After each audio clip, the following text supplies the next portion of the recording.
جب ہمارے دل صاف ہوں گے بغض سے، حسد سے، کینے سے، نفرتوں سے، تو اس دل میں جمال یار نظر آئے گا۔ لیکن ہم نے دل کے آئینے کو خود ہی گدلا کیا ہوا ہے اور خود ہی میلا کیا ہے۔ سویر سے لے کر شام تک ہم دیکھیں کیا کیا حسد پالتے ہیں۔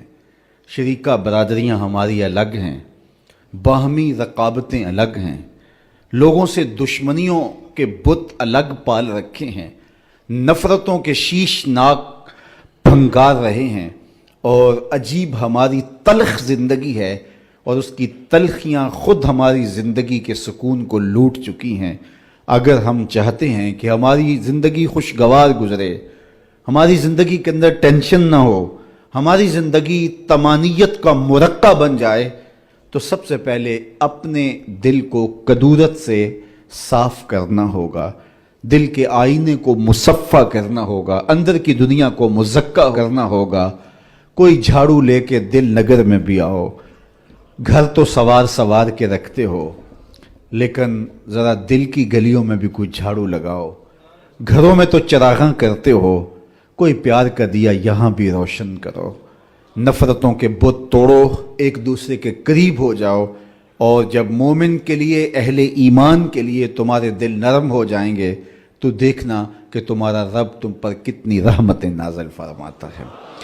تو سب سے بڑی چیز یہ ہے کہ ہم اپنے قلوب کی صفائی کا، اس کی تطہیر کا، اس کی پاکیزگی کا سامان کریں، چونکہ بنیاد یہی ہے۔ دل اگر صاف ہے تو پورا بدن ٹھیک ہو جاتا ہے، دل اگر خراب ہو جائے تو پورا بدن خراب ہو جاتا ہے۔ میرے اور آپ کے آقا و مولا نے فرمایا الا ان فی الجسد مضغہ، انسان کے جسم میں گوشت کا ایک ٹکڑا ہے، جب یہ صحیح ہو جاتا ہے تو پورا جسم صحیح ہو جاتا ہے، اور جب یہ خراب ہو جاتا ہے تو پورا جسم خراب ہو جاتا ہے۔ پھر ارشاد فرمایا الا وہی القلب، سن لو، گوشت کے اس ٹکڑے کا نام دل ہے۔ دل کی اصلاح پورے بدن کی اصلاح ہے۔ دل کی اصلاح سے فرد کی اصلاح ہوتی ہے، فرد کی اصلاح سے معاشرہ اصلاح پذیر ہوتا ہے، اور معاشرے کی اصلاح سے ایک خوبصورت زندگی کا تصور ابھرتا ہے جو ہمارا مقصود ہے۔ لیکن ہم اپنے دل کو نفرتوں کے الاؤ میں رکھا ہوا ہے، اور ہر وقت حسد، بغض، کینے ہمارے سینے کے اندر پل رہے ہیں۔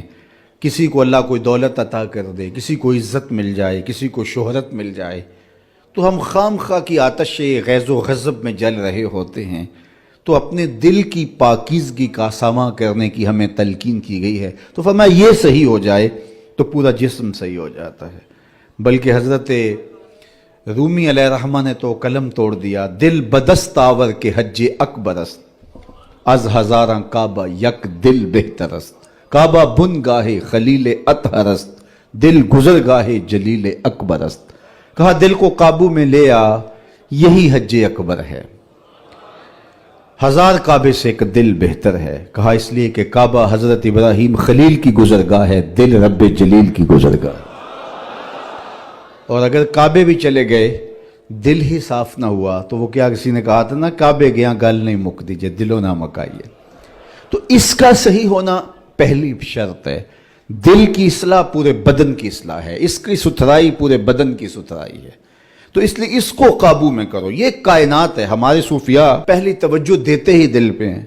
جو عالم ہوتا ہے اس کا حملہ دماغ پہ ہوتا ہے، لیکن صوفی کا حملہ دل پہ ہوتا ہے۔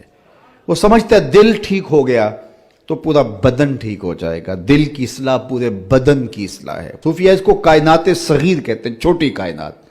پوری کائنات کو اگر اس کا خلاصہ بنائیں تو دل بنتا ہے، دل کو پھیلائیں تو کائنات بنتی ہے۔ وچے ہی بیڑے، وچے ہی چھیڑے، وچے ہی ونج مہانے ہو، 14 طبق دلے دے اندر تمبو وانگوں تانے ہو۔ تو کامیاب ہوا ہی وہی، حقیقی کامیابی اسے ملی کہ جس نے اپنے دل کو ٹھیک کیا، جس نے اپنے اندر جھاڑو دیا، جس نے اپنے باطن کی صفائی ستھرائی کے سامان کیے، جس نے اندر کے میل اتارے، اللہ اکبر، جس نے اپنے اندر کی غلاستیں دور کی۔ اندر جب صاف ہو گیا تو پھر سمجھ لو کہ کائنات سنور گئی۔